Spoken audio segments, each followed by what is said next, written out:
Welcome, Rajiv. Thank you. After a long time. Long time. Okay, ఇంతకీ ఇంటర్వ్యూలో నువ్వు అనాలా మీరు నువ్వే అనాలి. నవ్వుతారు ఎవరైనా. మీరు అంటే నవ్వుతారు, గ్యారెంటీగా నవ్వుతారు. నువ్వు నన్ను మీరు అన్నా, నేను నిన్ను మీరు అన్నా ఇబ్బందిగా ఉంటుంది, అసహ్యంగా ఉంటుంది. అది ఇప్పుడు ఏదో కేవలం అదే అందుకని అవన్నీ జర్నలిజం రూల్స్ అన్ని తీసేసి పక్కన పెడదాం. నేను నువ్వే ఈ ఇంటర్వ్యూ వరకు నేను నువ్వే ఓకే డన్. ఓకే చెప్పు, అసలు మన అసలు క్వశ్చన్స్లోకి వెళ్ళే ముందు అసలు నీ కెరీర్ బిగినింగ్ గురించి చెప్పు. నాకంటే తెలుసు, చాలామందికి ప్రేక్షకులకు తెలియదు. నీ కెరీర్ బిగినింగ్ గురించి చెప్పు.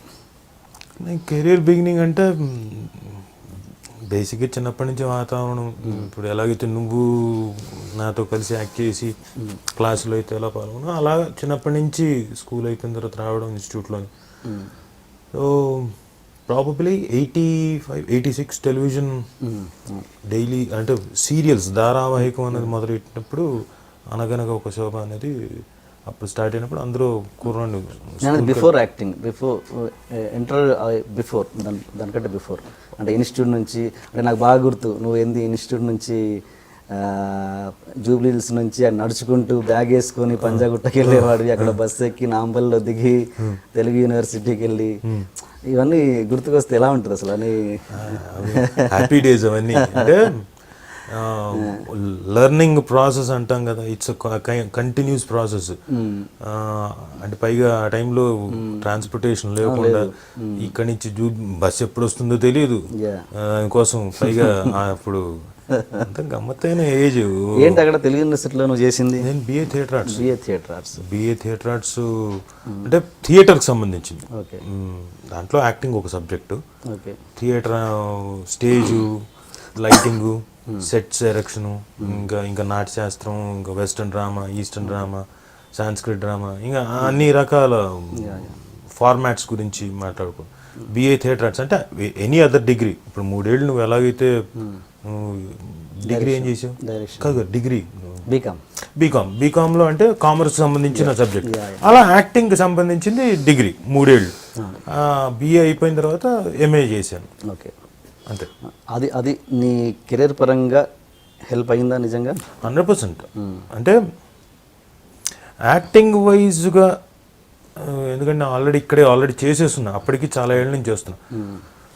డిగ్రీ జాయిన్ అయిన తర్వాత థియరిటికల్గా ఈ సబ్జెక్ట్ గురించి తెలుసుకోవడానికి ఇంకా బాగా హెల్ప్ అయ్యి. ఓకే. ఇప్పుడు కొన్ని బయటికి వెళ్ళినప్పుడు కదా, బయటికి ప్రపంచంలోకి వెళ్ళినప్పుడు కదా ఇంకో థియరీ తెలుస్తుంది. అది అవునా కాదా అని మళ్ళీ కనుక్కోవడానికి రోజు నాన్నతో అప్పుడు సాయంత్రం పూట 3 గంటలు కూర్చొని డిస్కషన్. నాన్న దగ్గర నేర్చుకున్న స్టూడెంట్సే చెప్పేవాళ్ళు నాకు పాఠాలు. ఇది అవునా, దాని గురించి ఎప్పుడైతే ఒక డౌట్ మనకు ఒక క్వశ్చన్ రేజ్ అవుతుందో దాన్ని ఎక్కువగా విడమర్చి చెప్పినప్పుడు క్లారిటీ బాగా పెరుగుతుంది. అలా ఆ విధంగా నాకు బాగా హెల్ప్ అయింది. బిఏ థియేటర్ ఆర్ట్స్ కానీ ఎంఏ థియేటర్ ఆర్ట్స్ కానీ 2 చాలా హెల్ప్ అయింది. నువ్వు ఆర్టిస్ట్గా స్టార్ట్ చేసావు, బాగా మంచి సక్సెస్ చూసావు, కానీ సడన్గా మధ్యలో గ్యాప్ వచ్చింది. ఏంటి ఆ గ్యాప్ రీజన్ ఏంటి అసలు? నాకు తెలియదు. నేను ఇప్పటికే ఆలోచిస్తుంటా ఎందుకు వచ్చింది. అంటే మధ్యలో 2 years మాత్రం టెలివిజన్ ప్రొడక్షన్లో ఉండి, అంతకుముందే వచ్చింది 2 years మాత్రం టెలివిజన్లో ఉండి విపరీతంగా స్ట్రెస్ కానీ ఉంటే, రోజు ఎపిసోడ్లు వెళ్ళాలి. అది కాదుగా అంతకుముందే వచ్చింది నీకు? అదే, అంతకుముందు అంటే ప్రాబబ్లీ 1 year, దానికి ముందు 1 year. అప్పుడు ఏంటంటే నాకు సినిమాలు వచ్చినా కానీ ఒక చిన్న సినిమాలు హీరో, ఇంకోటి కథాపరంగా కొన్ని బాగా నచ్చుతాయి, వచ్చేసాయి. ఎలా ఉంటుందో చెప్తున్నా ఫేజ్. వచ్చేసి సార్ మనం సినిమా చేసేద్దాం సార్, ఇదిగోండి మీకు అడ్వాన్స్ ఇంత అని. అలాగేనండి, నాకు కథ నచ్చేది, సూపర్గా ఉంది. ఇప్పుడు నేను ఊహించుకునేవాడిని ఒక కథ, నువ్వు వచ్చి చెప్పిన తర్వాత. సో లొకేషన్కి వెళ్ళేసరికి అక్కడ ఏమి ఉండేవి కావు. ప్రొడ్యూసర్ డబ్బులు పెట్టలేదును, లేకపోతే ఆర్టిస్ట్ కుదరలేదును, డబ్బులు ఇవ్వకపోతే రాలేదును, ఎక్విప్మెంట్ రాలేదును. ఒక్కొక్కసారి నేను లొకేషన్కి వెళ్ళిన తర్వాత ఇదేనే లొకేషను ఏంటి ఇంకా అంటే ఇంకా రాలేదండి, ఇంకా యూనిట్ బండ్ రావాలి. ఓకే, ఇలాంటి సందర్భాలు జరిగాయి.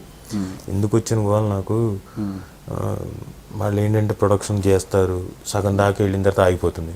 ఓకే, సినిమా కంప్లీట్ అయిపోతుంది, అయిన తర్వాత పబ్లిసిటీ దగ్గర డబ్బులు లేక ఆగిపోతుంది, అంతా అయిపోతుంది. అయిపోయిన తర్వాత నేను హడావిడిలో ఉంటాను. నిన్న రిలీజ్ అయిందిగా మీ సినిమా అనేవాళ్ళు, అది ఎప్పుడు రిలీజ్ అయింది, అయ్యో సో ఇన్ని రకాల కైండ్ ఆఫ్ ఏది ఇప్పుడు నువ్వు మాట్లాడుతున్నా నువ్వు హీరోగా చేసిందా హీరోగా చేసినవి. ఓకే. ఇంక ఎందుకు అంటే నాకు తెలిసి నువ్వు హీరోగా చేసి తప్పు చేశానని ఎప్పుడన్నా ఫీల్ అయ్యా? ఎప్పుడు ఫీల్ అవ్వలేదు. అదే నీ బ్రేక్ కి కారణమేమో అవ్వచ్చేమో అని అప్పుడన్నా అది నేను అనుకోవట్లేదు. అనుకోలేదు. బయట జనాలు అనుకుంటే అది వాళ్ళ ఇష్టం. అంటే తను హీరోగా వెళ్ళిపోయాడు కదా ఇంకా మనం దీంట్లో మళ్ళీ తెప్పి అనుకుని ఉంటారు. అది వాళ్ళ తప్పు కూడా కాదు. అది చాలా మంది విషయాల్లో జరిగింది. పాపం హీరో ఉంటాడు కదా, మళ్ళీ మన చిన్న వేషం ఇచ్చో లేకపోతే క్యారెక్టర్ రోల్ ఇస్తే చేస్తాడో చెయ్యడో అలా ఒకటి. ప్లస్ హీరోస్ కూడా అనుకోవచ్చు, అబ్బో వాడు హీరో అయ్యాడు ఇప్పుడు. అన్ని రకాలు ఉంటాయి కదా, అన్ని రకాలుగా అనుకుంటారు కదా. Could be there. బట్ ఒకటి రాంగ్ నోషన్ ఏంటంటే అలా అనుకోవడం ఛాన్స్ లేదు. నేను హీరోగా చేస్తూనే మిగతా సినిమాలు కూడా చాలా చేస్తున్నా. ఓకే. ఇప్పుడు ఫిలిం బాయ్ అరవింద్ నేను హీరో అవ్వాలనుకోలేదు. అది ఈవెంచువల్ ఏమైందంటే కథాపరం కథ అంతా ఆ అరవింద్ క్యారెక్టర్ చుట్టూ ఉంది కాబట్టి సినిమా తీసేటప్పుడు కానీ తీసిన తర్వాత కానీ పబ్లిసిటీలో కానీ రాజీవ్ హీరో అని ఎక్కడ చెప్పలేదు. రిషి, మోనో చోప్రా, రాజీవ్ అనేవాడు. అల్టిమేట్గా పర్ఫార్మెన్స్ మొత్తం అంతా ఇటువైపు ఉంది కాబట్టి రాజీవ్ కనకాల హీరో అని చెప్పేసి అంటే పాత్రికేయులు మిత్రులు వీళ్ళంతా చూసిన వాళ్ళతో రాజీవ్ సినిమా అనడంతో రాజీవ్ కనకాల హీరో అయ్యాడు. ఆ తర్వాత ఇంకా వరుస పెట్టి మిగతా సినిమాలు అన్నీ చేస్తున్నాను. ఇవి చేస్తూ ఉండగానే మిగతా బయట సినిమాలు పెద్ద పెద్ద హీరోలతో కూడా చేస్తున్నాను. నేను హీరోగా చేస్తున్నప్పుడే కళ్యాణ్ రామ్తో చేశాను. నేను హీరోగా చేస్తున్నప్పుడు లేకపోతే ఇంతమంది హీరోలతో ఎలా చేస్తాను? నేను అందరితో చేసిన. అయితే వాళ్ళకి ఇప్పుడు ఒక్కొక్కరికి ఒక్కొక్క విజన్ ఉంటుంది. అంటే ఈ క్యారెక్టర్ సరిపోతాడు, ఈ క్యారెక్టర్ సరిపోడు, ఈ టైంలో బిజీగా ఉన్నాడు, దొరకడు, ఇలాంటి రాంగ్ నోషన్స్, వాళ్ళ ఇష్టం వచ్చిన నోషన్స్ ఇష్టం వచ్చినట్టు వాళ్ళు అనుకో. నువ్వు హీరోగా నువ్వు సెలెక్ట్ చేసుకున్న సబ్జెక్ట్స్ కూడా కరెక్ట్ కావేమో అని నేను ఫీల్ అయ్యాను. అంటే నీ ఒపీనియన్ ఏంటి దాని మీద? తప్పులేదు, ఎందుకంటే అది ఎవరిష్టం. యాక్చువల్గా నేను సెలెక్ట్ చేసుకున్న సినిమాలన్నీ చాలా మంచి సినిమా, మంచి సబ్జెక్ట్స్, ఎక్కడో తేడా కొట్టింది అంటే చెప్తున్నా కదా. ఇప్పుడు ఒకటి నేను సెలెక్ట్ చేసుకున్నది దాని ఎగ్జిక్యూషన్ లెవెల్లోకి వచ్చేసరికి ప్రాబ్లం ఉంటుంది. పాయింట్గా మాత్రం నేను ఎన్నుకున్నది ఎప్పుడు ఏది ఫైర్ అవ్వదు. ఎప్పుడైతే నేను వింటున్నానో ఎమోషనల్గా కనెక్ట్ అయ్యి దాంట్లో ఉంటేనే యాక్సెప్ట్ చేశాను. ఫిలిం బాయ్ అరవింద్ టోటల్గా అసలు ఆ సినిమా సెట్స్ మీదకి రాకముందు డైరెక్టర్ వచ్చి రాజీవ్ గారు నేను ఇలా అనుకున్నాను ఒక సబ్జెక్ట్ అని చెప్పి ఓకే సార్, అది ఒక పెద్ద నిర్మాత చేతిలోకి వెళ్ళింది. పేర్లు చెప్పను ఎందుకంటే పద్ధతి కాదు. పెద్ద కంపెనీ చేతిలోకి వాళ్ళకి డౌటు, ఎందుకంటే రెగ్యులర్ ఫార్మాట్లో చేస్తున్నారు కదా. కమర్షియల్ సినిమా, హీరో హీరోయిన్, ఓ ఫైటు, 4 సాంగ్స్ ఒక ఫార్మాట్లో ఉంది. ఇతను వచ్చి చెప్పేది ఏదో గమ్మత్తుగా చెప్తున్నాడు. ఇది ఏంటమ్మా ఎలా? ఆల్రెడీ ఆ పర్టికులర్ నిర్మాత ఆ డైరెక్టర్తో చేసిన వాళ్ళు, వాళ్ళకి నమ్మకం కుదరలేదు. నా దగ్గరికి వచ్చి నేను నమ్మాను. ఏమ్మా నీకు నచ్చిందన్న? నాకు చాలా బాగా నచ్చిందండి అన్న. అయిపోయింది. తర్వాత ఒక 6 నెలలు మళ్ళీ దాని గురించి ఊసలేదు. ఇంకొక ప్రొడ్యూసర్ దగ్గరికి ఇదే సబ్జెక్ట్ మళ్ళీ ఆ డైరెక్టర్ ఇంకోటి దగ్గరికి, అప్పుడు కూడా ఓకే, ఇదిగో రేపు స్టార్ట్ అవుతుంది అనుకున్నాను. మళ్ళీ ఇంకొక 6 నెలలు దాని ప్రస్తావం లేదు, మళ్ళీ స్టార్ట్ అవ్వలేదు. ఫైనల్గా లేదు సార్, లేదు ఈసారి గ్యారంటీ.